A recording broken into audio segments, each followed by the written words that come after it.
Now faith is the substance of things hoped for, the evidence of things not seen.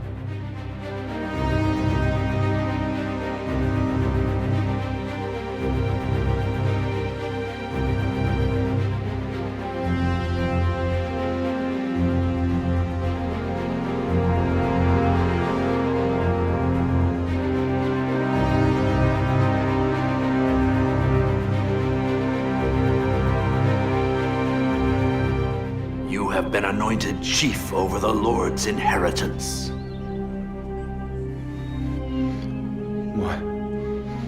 What am I supposed to do, my lord? The Lord's Spirit will come upon you and it will change you. I didn't free you from the yoke of Midian. Jehovah freed you, using me and 300 other simple peasants. We couldn't have destroyed such a well-trained army without the help of God. By faith the walls of Jericho fell down after they were compassed about 7 days. By faith the harlot Rahab perished not with them that believed not, when she had received the spies with peace. You have a God who commands the winds and parts the seas. He saved us from slavery. We are his chosen. This whole city is terrified of you. How can we fight a people whose God can do that?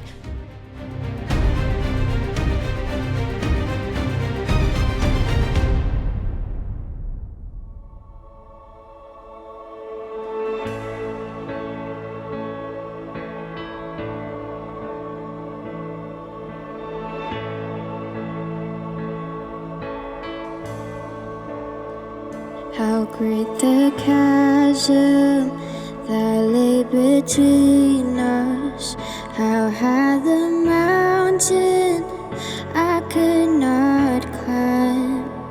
In desperation, I turned to heaven and spoke your name into the night. Then through the darkness, your loving kindness tore through the shadows of my soul. The work is finished, the end is written. Jesus Christ, my living hope. Who could imagine so great a mercy? What heart could fathom such boundless grace? The God of ages stepped down from glory to wear my sin and bear my shame. The cross has spoken, I am forgiven. The King of Kings calls me his own. Beautiful Savior, I'm yours forever. Jesus Christ, my living hope. Hallelujah, praise the one who set me free. Hallelujah, death has lost its grip on me. You have broken every chain. There is salvation in your name, Jesus Christ, my living hope. Hallelujah, praise the one who set me free. Hallelujah, death has lost its grip on me. You have broken every chain. There is salvation in your name, Jesus Christ, my living hope.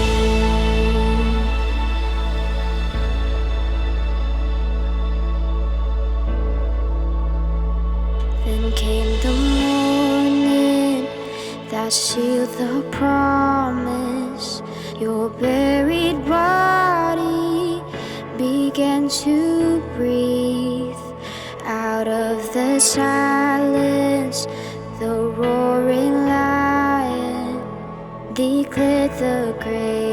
has no claim on me. Then came the morning that sealed the promise. Your buried body began to breathe. Out of the silence, the roaring lion declared the grave has no claim on me. Jesus, yours is the victory.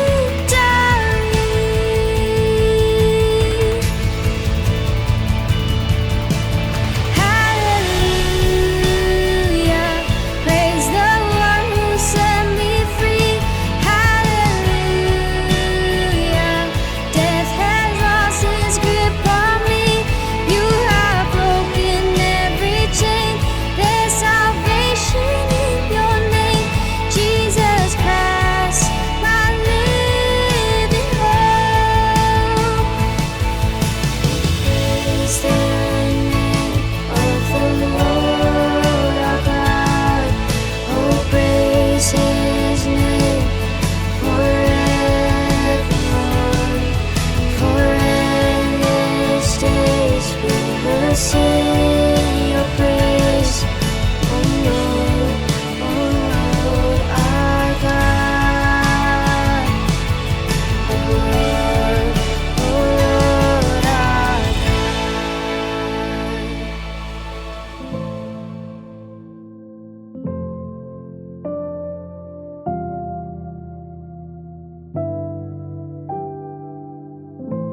Salam Bapak Ibu, kita mengucap syukur hari ini kita masuk ke minggu kedua bulan Oktober, tanggal 13 Oktober 2024, dan kita masih melanjutkan seri khotbah tentang saksi iman dari Ibrani pasal 11. Hari ini saya akan membawakan tokoh Samuel, dan sebelum kita mendengar kebenaran firman Tuhan hari ini, mari kita berdoa. Bapa dalam surga, kami bersyukur karena Engkau memberikan inspirasi kepada penulis Ibrani untuk menuliskan tentang saksi-saksi iman, para pahlawan iman yang menjadi teladan bagi kami. Hari ini kami belajar tentang Samuel dan kami berdoa supaya kebenaran, kekuatan, karakter Samuel boleh memberkati kami dalam hidup dan pelayanan kami. Berkatilah kebenaran firman Tuhan hari ini dalam nama Tuhan Yesus. Amin. Bapak Ibu, saya bacakan untuk kita Ibrani pasal 11 ayat 32 yang berbunyi demikian. Dan apakah lagi yang harus aku sebut? Sebab aku akan kekurangan waktu apabila aku hendak menceritakan tentang Gideon, Barak, Simson, Yefta, Daud, dan Samuel, dan para nabi.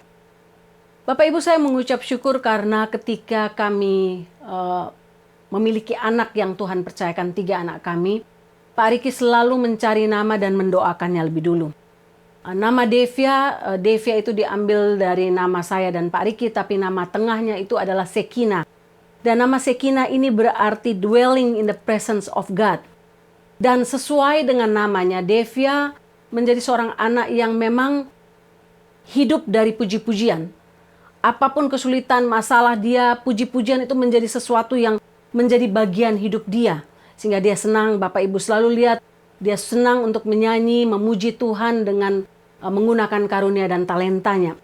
Nama Kenneth punya nama tengah adalah Kenneth Sefanya, dan nama Sefanya berarti Allah menjaga, artinya Allah menjadi pelindung, Allah menjadi penara penjaga, dan Tuhan menjaga Kenneth sejak dari dalam kandungan sampai ketika proses melahirkan.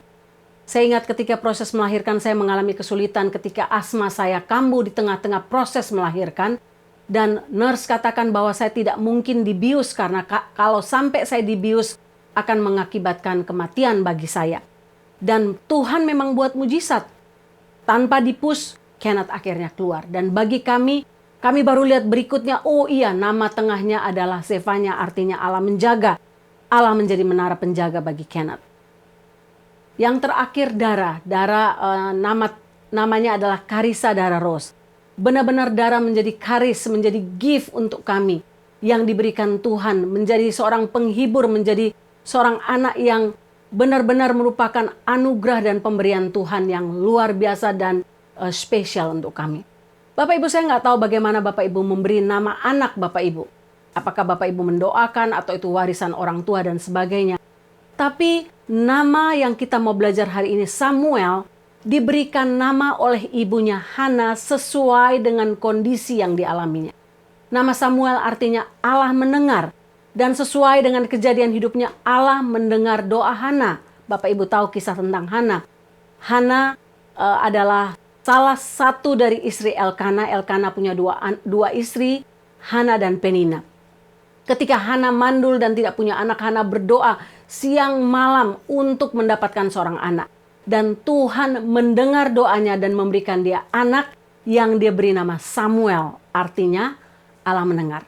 Bapak Ibu, sejak kecil Samuel hidup dalam didikan atau dalam asuhan Imam Eli. Dan dalam asuhan Imam Eli ini dia belajar untuk taat, belajar untuk mendengar suara Tuhan, belajar untuk hidup dalam kesetiaan dan belajar melayani. Karena Samuel dipersembahkan oleh Hana sebagai anak Nazar. Bapak Ibu, hari ini kita belajar tentang tokoh Samuel yang adalah seorang nabi. Dia menjadi penyambung lidah Allah bagi umat Israel pada masa itu. Dia menjadi hakim terakhir di antara bangsa Israel sebelum raja-raja dipilih, Raja Saul, Raja Daud, dan seterusnya dipilih. Sehingga hari ini kita belajar bagaimana kehidupan Samuel, karakter Samuel, sungguh menjadi berkat sehingga dia masuk dalam warisan saksi iman dalam Ibrani pasal 11. Sebagai nabi dan hakim, Samuel menyelesaikan perselisihan di antara rakyat Israel. Dan secara tidak resmi dia sebenarnya menjadi raja, memimpin negara ini sebelum raja dipilih. Dan Tuhan memberikan kepercayaan yang spesial ketika Samuel menjadi orang yang menunjuk dua raja pertama. Itulah Raja Saul dan Raja Daud. Dia adalah seorang yang jujur, yang terkenal karena jujur dan tegas terhadap dosa. Samuel seorang yang luar biasa dan patut diteladani sebagai saksi iman. Orang tanya bagaimana dengan kelemahan Samuel? Ada banyak kelemahan Samuel Bapak Ibu. Tapi hal ini tidak akan saya angkat dalam khotbah saya karena saya hanya akan memfokuskannya kepada kekuatan karakter dia. Yang pertama, apa yang kita belajar dari kekuatan karakter Samuel? Yang pertama kita belajar adalah ketaatan dan kesetiaannya kepada Tuhan. Kesetiaan dan ketaatan Samuel dimulai dari masa kanak-kanaknya. Bapak Ibu ingat ketika Hana sudah menyapi dia dibawa ke dalam rumah ibadah tempat Imam Eli tinggal di situ. Dan dia belajar untuk taat kepada Imam Eli. Bapak Ibu bisa baca dalam 1 Samuel 3 ayat 1-9. Samuel bangun di malam hari ketika dia mendengar ada suara orang memanggil dia dan dia kira itu adalah Imam Eli. Tapi Imam Eli memerintahkan dia untuk mengatakan bahwa itu bukan suara Imam Eli, tapi itu suara Tuhan, sehingga kamu harus mengatakan begini, begini, begini. Dan Samuel mentaati apa kata Imam Eli. Dia belajar untuk taat kepada pemimpinnya dan kemudian belajar taat kepada suara Tuhan sendiri. Sejak kecil Samuel menjadi seorang anak yang hidup dalam ketaatan dan kesetiaan. Ketaatan dan kesetiaan itu terus menjadi karakter yang menjadi hal yang utama dalam hidup Samuel dalam pelayanan dia sampai dia beranjak dewasa, bahkan sampai dia mati. Dimanapun, tidak peduli siapapun, rakyat atau raja, Samuel tidak sungkan-sungkan untuk menegur mereka, bahkan menyampaikan kebenaran firman Tuhan, walaupun kebenaran firman Tuhan itu berupa teguran yang keras atau mungkin bersifat hukuman mati. Samuel selalu memberikan nasihat kepada bangsa Israel untuk taat dan setia, sebagaimana dia taat dan setia kepada Tuhan. Bapak Ibu bisa baca dalam 1 Samuel 7 ayat 3 sampai pasal 12 ayat 14 sampai 16. 1 Samuel 12 ayat 20 sampai 25. Nah, Bapak Ibu lihat 1 Samuel 7 ayat 3 mengatakan demikian. Lalu berkatalah Samuel kepada seluruh kaum Israel demikian. Jika kamu berbalik kepada Tuhan dengan segenap hati, maka jauhkanlah para allah asing dan para asyitoret dari tengah-tengahmu. Dan tujukanlah hatimu kepada Tuhan. Dan beribadalah hanya kepadanya. Maka ia akan melepaskan kamu dari tangan orang Filistin. Bapak Ibu lihat apa yang dilakukan oleh Samuel. Samuel mengatakan berulang-ulang kepada bangsa Israel untuk menjauhkan diri dari para allah asing. untuk berbalik kepada Allah, hidup dalam pertobatan, menunjukkan hati kepada Allah saja dan tidak kepada hal yang lain. Dia meminta bangsa Israel untuk hidup dalam kesetiaan dan ketaatan kepada Tuhan Allah Yahweh saja dan tidak kepada yang lain. Sehingga banyak orang memulai pelayanannya dengan semangat, tapi kemudian menjadi lelah atau menjadi menyerah setelah beberapa saat. Setelah mendapatkan tantangan, mendapatkan ancaman, mendapatkan kritikan, banyak orang menjadi lelah. Tapi tidak demikian dengan Samuel, Bapak Ibu. Samuel tetap taat dan setia sampai akhir hidupnya. Dia berkhotbah, dia menjadi hakim, dia menjadi seorang pendoa. Dia membimbing bangsa Israel selama lebih kurang dari 60 tahun. Dan dia tetap taat dan setia kepada Tuhan. Samuel memberikan pengaruh yang sangat besar kepada kehidupan awal bangsa Israel. Dampak yang sangat positif. Dia tidak hanya mengkhotbahkan firman Tuhan, tapi dia menjadi pelaku firman Tuhan itu sendiri. Bapak Ibu, kita lihat di sini bahwa kesetiaan dan ketaatan adalah dua kembar siam. Dua hal yang merupakan kembar siam artinya tidak dapat dipisahkan satu dengan yang lain. Tidak mungkin kita menjalani hidup yang setia tanpa ketaatan. Dan tidak mungkin kita taat tanpa setia karena ketaatan tanpa kesetiaan adalah sia-sia. Samuel setia dalam perkara kecil. Apapun yang Tuhan percayakan kepadanya, dia lakukan dengan setia. Seperti yang ditulis dalam Matius pasal 25 ayat 23. Maka kata tuannya itu kepadanya, baik sekali perbuatanmu itu, hai hambaku yang baik dan setia. Engkau telah setia memikul tanggung jawab dalam perkara yang kecil. Aku akan memberikan kepadamu tanggung jawab dalam perkara yang besar. Kata baik dan setia dalam terjemahan lain dipakai kata dipercaya dan setia, terhormat dan setia, mengagumkan dan setia, taat dan setia. Bapak Ibu lihat bahwa kesetiaan tidak bisa terjadi tanpa hati yang taat. Ketaatan untuk melakukan perintah Tuhan dari hal-hal yang kecil sampai kepada hal-hal yang besar. Tuhan tidak akan mempercayakan kita hal besar kalau kita tidak taat dan setia kepada hal-hal yang kecil yang diberikan Tuhan kepada kita. Apapun itu. Apapun profesi Bapak Ibu, sebagai seorang bisnisman, seorang hamba Tuhan, seorang ibu rumah tangga, seorang pegawai, seorang pelayan restoran, seorang dokter, apapun profesi kita. Kalau kita belajar melakukan tiap hal, tanggung jawab yang diberikan kepada kita mulai dari hal kecil, belajar untuk taat, belajar untuk setia, maka Tuhan akan memberikan reward kepada kita. Sama seperti Samuel, Tuhan memberikan reward kepada dia. Bapak Ibu, banyak kali orang ketika mendapat tantangan, mendapat kritikan, mendapat ancaman, mereka menjadi kecil hati dan akhirnya menyerah.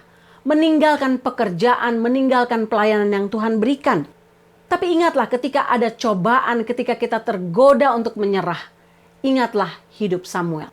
Belajar untuk tetap taat dan setia sampai akhir hidup kita. Seberapa besar pun tantangan yang ada. Beberapa waktu lalu saya ngobrol dengan seorang teman yang saya kenal di Amerika. Sudah 20 tahun kami saling kenal satu dengan yang lain. Dan dia cerita bagaimana Tuhan memberkati dia. Intinya dari cerita dia adalah dia belajar untuk taat dan setia kepada Tuhan. Bahkan kepada bos di kantornya. Mulai dari hal kecil.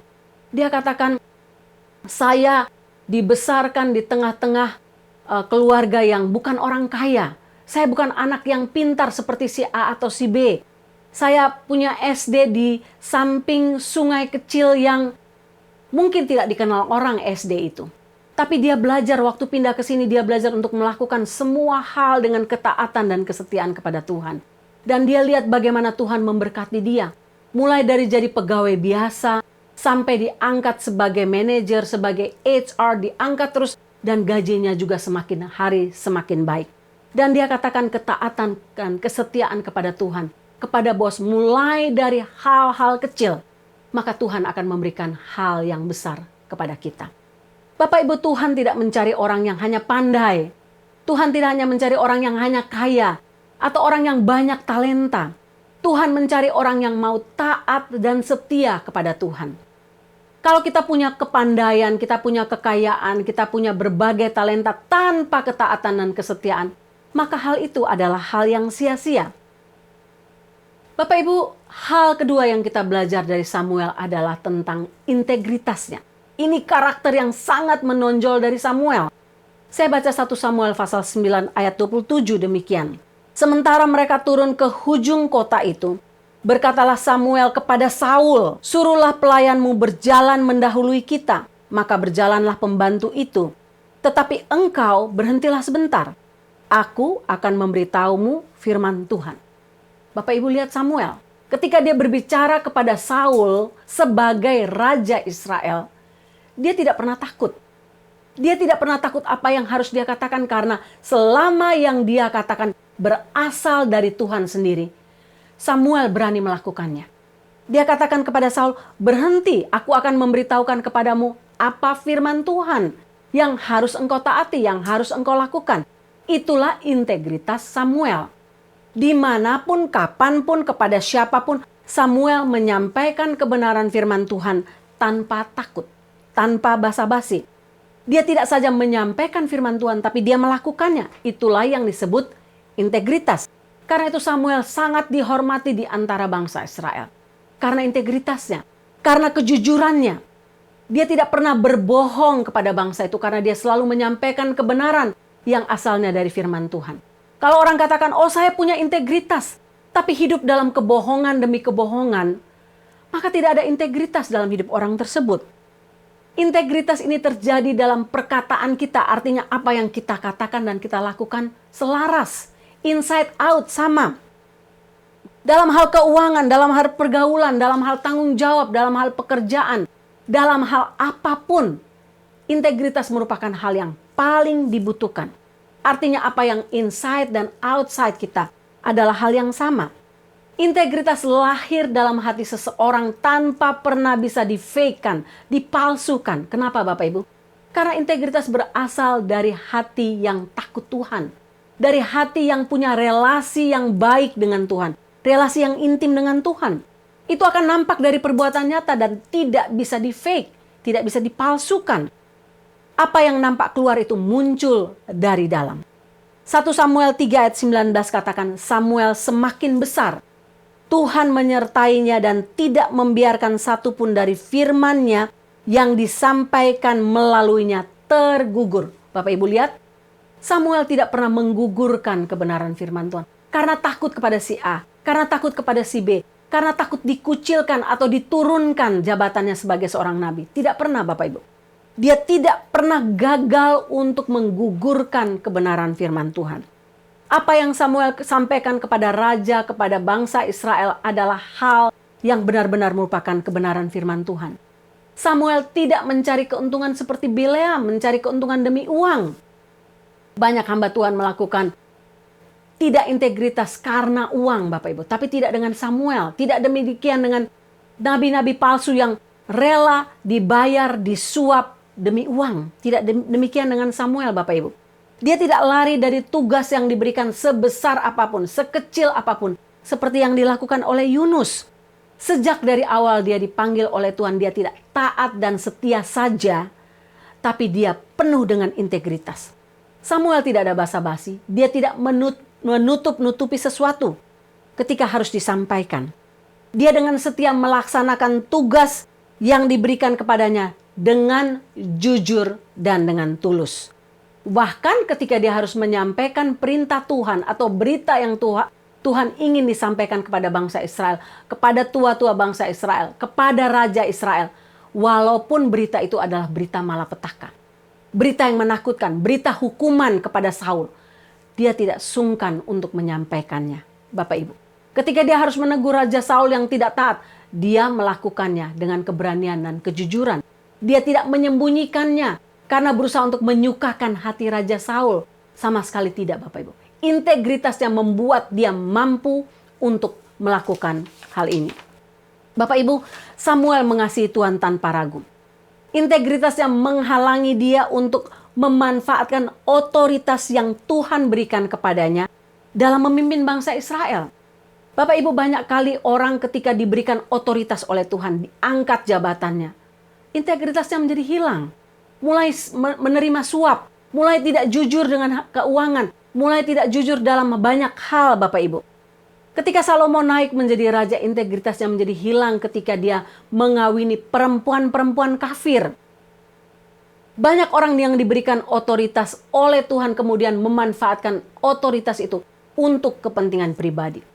Ketika Saul diangkat menjadi raja, awalnya dia adalah seorang yang rendah hati. Bahkan boleh dibilang rendah diri. Tapi kemudian ketika otoritas itu diberikan kepadanya, dia menjadi seorang yang sombong, Bapak Ibu.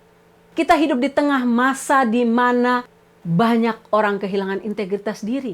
Banyak, Bapak Ibu. Tidak sedikit, bahkan orang yang mengaku Kristen, orang yang mengaku hamba Tuhan, tidak hidup dalam integritas. Integritas adalah sesuatu yang langka dalam hidup kita pada masa sekarang. Kenapa? Orang rela menjual kebenaran demi uang. Rela menjual kebenaran demi sesuap nasi. Rela menjual kebenaran demi tahta. Demi kenaikan pangkat. Demi disukai oleh orang lain, dikagumi oleh orang lain. Orang rela melakukan itu apa saja asal itu dia bisa mendapatkan keuntungan pribadi dari hal-hal tersebut. Bahkan tidak mau menegur demi materi, demi popularitas. Walaupun dia tahu, oh itu dosa sebagai hamba Tuhan. Saya tahu itu dosa, tapi saya tidak mau menegur. Demi apa? Demi popularitas, demi materi, demi keuntungan-keuntungan pribadi, demi uang. Sehingga Bapak Ibu, ini sangat menyedihkan. Karena apa? Kita hidup di tengah-tengah dunia yang tidak menganggap integritas sebagai karakter yang utama. Bapak Ibu, Tuhan memanggil kita untuk hidup dalam gaya hidup integritas. Sehingga setiap orang berani mengatakan ya kepada ya, tidak kepada tidak. Hidup dengan integritas itu artinya kita tidak hanya menggambarkan inside out kita sama, tapi kita menggambarkan karakter Tuhan Yesus sendiri yang hidup dalam integritas. Dan tidak itu saja Bapak Ibu, tapi menjadi teladan untuk orang-orang yang mengikut kita. Menjadi teladan untuk orang-orang yang kita layani. Bagaimana kalau kita tidak hidup dalam integritas? Bagaimana dengan orang-orang yang kita layani? Mereka tidak bisa belajar apa artinya integritas juga. Bapak Ibu, siapa yang tidak jijik dengan yang namanya kecoa? Saya paling takut dengan kecoa. Kalau ada kecoa saya bisa lari, lompat, menjerit, dan melempar barang dan sebagainya. Kecoa adalah binatang yang kita paling takuti atau jijik sebenarnya. Karena binatang ini membawa banyak sekali kuman. Dia senang bermain-main dengan kotoran manusia, kotoran binatang dan sebagainya. Sehingga kecoa ini membawa kuman dan membawa banyak penyakit. Orang Amerika menghabiskan miliar US dollar setiap tahun untuk membunuh mati kecoa dan keturunannya. Tidak hanya kecoa, tidak hanya di dapur, tidak hanya di kamar mandi, tapi yang mengerikan adalah kecoa di perpustakaan. Kalau Bapak Ibu pergi ke perpustakaan dan Bapak Ibu buka buku-buku yang lama, Bapak Ibu akan melihat getah berwarna coklat di sana. Itu bukan lem Bapak Ibu, itu bukan berasal karena tua, tapi itu adalah pekerjaan kecoa. Kenapa? Kecoa berusaha untuk membangun rumah bagi dirinya. Itu adalah zat pemikat seksual yang dikeluarkan oleh kecoa untuk membangun rumah bagi dirinya. Nah Bapak Ibu, ada 4 jenis kecoa yang suka merusak buku-buku di perpustakaan. Kecoa Amerika, kecoa Australia, kecoa Oriental, kecoa Jerman. Dan keempat spesies tersebut memiliki kesukaan yang amat sangat terhadap yang namanya patty. Sehingga kain dan kertas menjadi bahan yang sangat rentan untuk dia. Bapak Ibu bayangkan kejijikan kita terhadap kecoa. Menghabiskan miliar US dollar untuk membasminya. Lebih banyak orang memikirkan ketakutan, kejijikan kepada kecoa daripada hidup dalam integritas. Hidup dalam integritas, kita tidak menganggap lagi kalau kita tidak hidup dalam integritas itu sebagai hal yang menjijikkan, menyedihkan, menakutkan, membawa banyak kuman Bapak Ibu. Dan tidak itu saja, berakibat kepada kekekalan kita. Kita tidak jijik untuk hidup dalam kompromi. Kita tidak jijik ketika kita disuap, menyuap Bapak Ibu. Tidak jujur, menghancurkan kesehatan rohani kita. Kita tidak peduli. Yang penting apa? Aku bisa mendapatkan keuntungan-keuntungan pribadi. Bapak Ibu, apa kata firman Tuhan tentang orang yang hidup dalam integritas? Sama seperti orang yang hidup dalam ketaatan dan kesetiaan. Orang yang hidup dalam integritas mendapatkan reward dari Tuhan.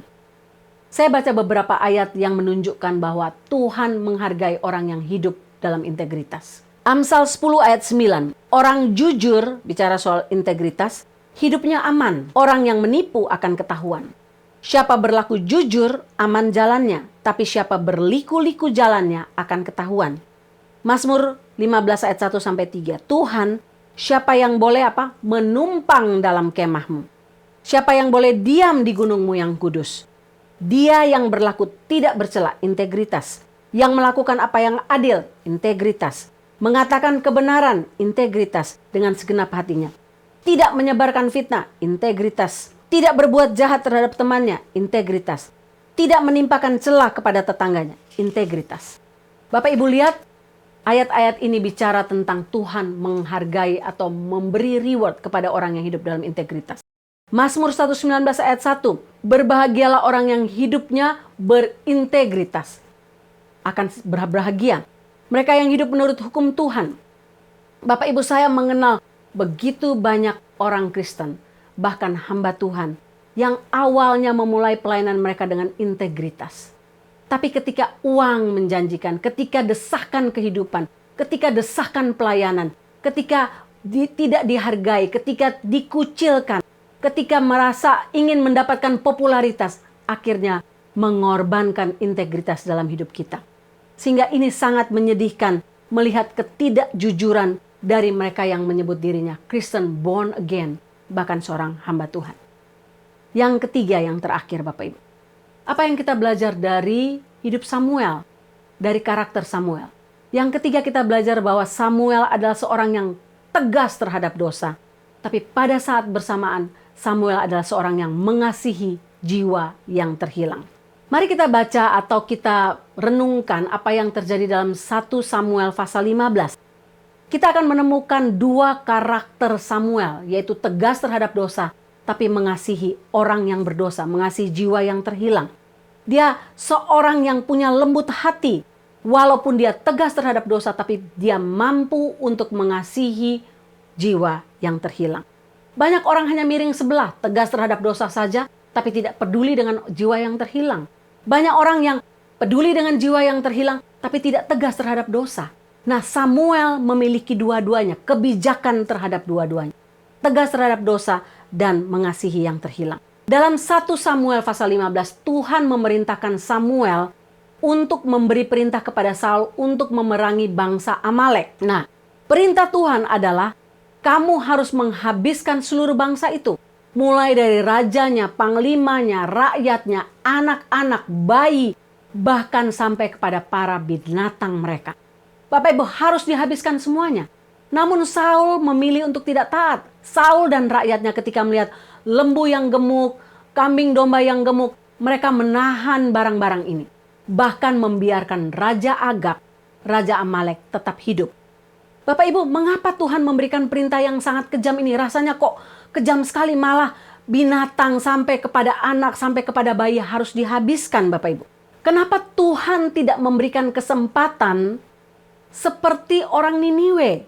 Mereka ditegur dan mereka bertobat. Kenapa tidak untuk bangsa Amalek Bapak Ibu? Nah, rupanya ada paling tidak 3 alasan Tuhan memberikan perintah ini. Alasan yang pertama, rupanya orang Amalek ini sudah diberi waktu paling tidak 400 tahun untuk bertobat. Tapi mereka tidak bertobat.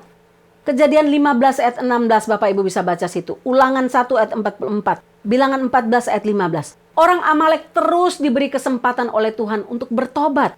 Tapi sama sekali mereka menolak pertobatan. Beda dengan orang Niniwe.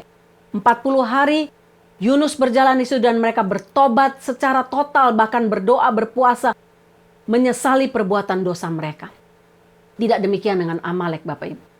Alasan kedua adalah orang Amalek melecehkan, bahkan membuli, menganiaya umat Israel ketika mereka dalam perjalanan keluar dari Mesir. Dan yang ketiga, alasan berikut ini adalah alasan yang sangat penting.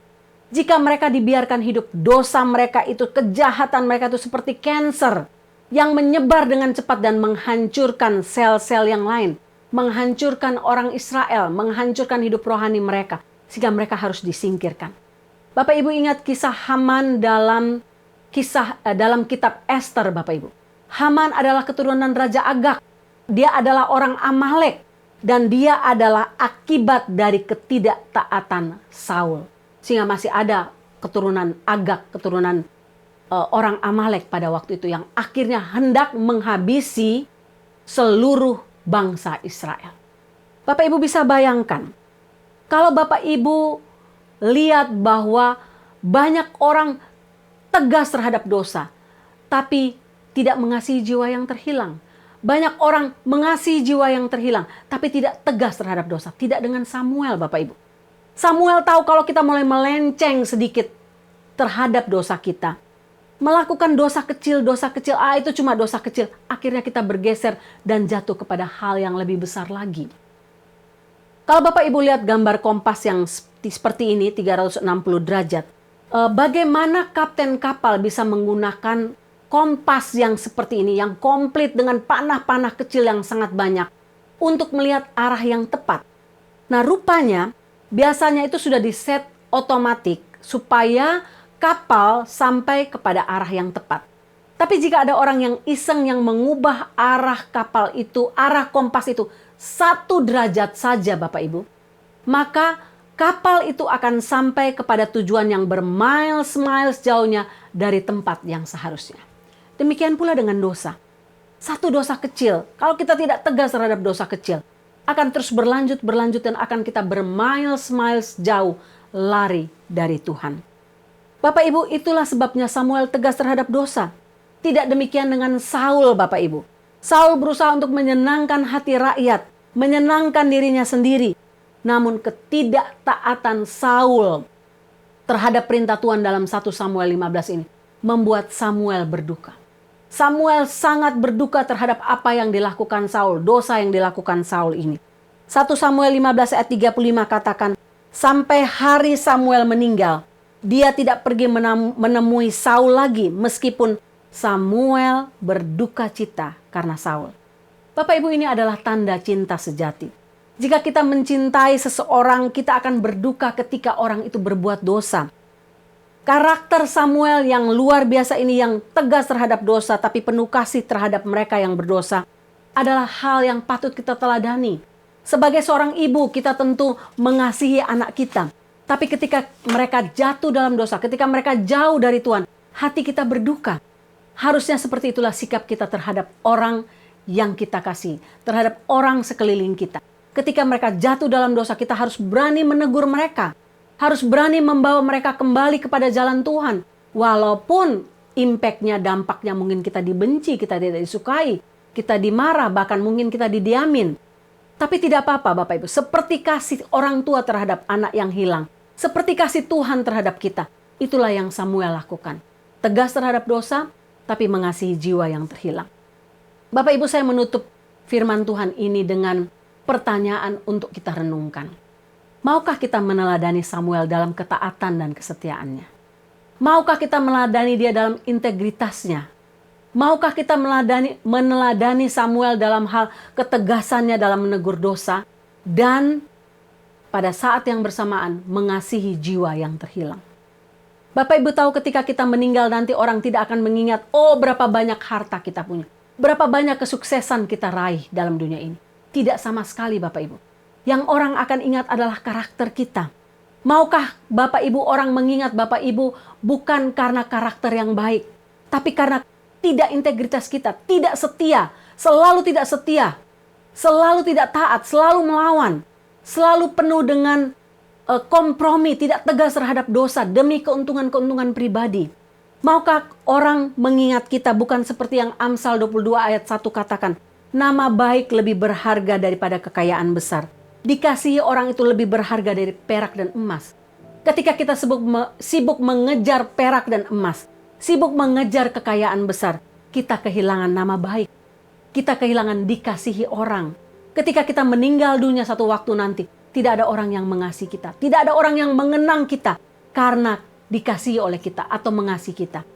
Tidak ada orang yang mengenal kita atau mengenang kita karena dia punya nama baik, tapi sebaliknya reputasi yang jelek.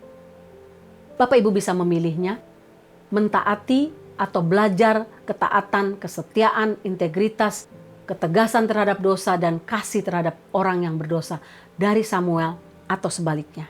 Mari kita berdoa.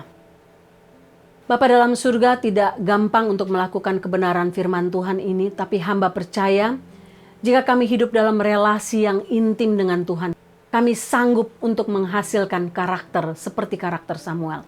Kami sanggup menjadi saksi-saksi iman bagi keturunan kami. Sehingga anak-anak kami, keturunan kami, generasi muda bisa melihat, oh, saya meneladani seorang Sarah, saya meneladani seorang Samuel, saya meneladani seorang ABC, karena dia hidup dalam integritas, karena dia hidup dalam ketaatan dan kesetiaan, karena nama baik dia lebih berharga dari emas dan perak.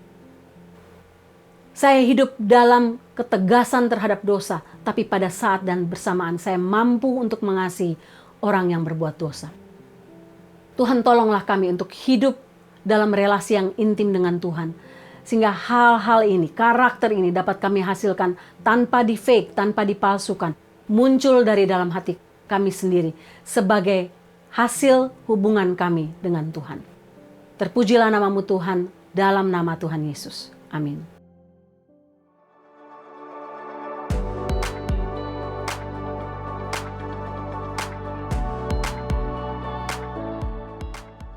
Bapak Ibu semua, sebagaimana saya diberkati dengan kebenaran firman Tuhan tentang saksi iman Samuel, saya berdoa supaya kita semua juga diberkati dengan karakter Samuel yang luar biasa.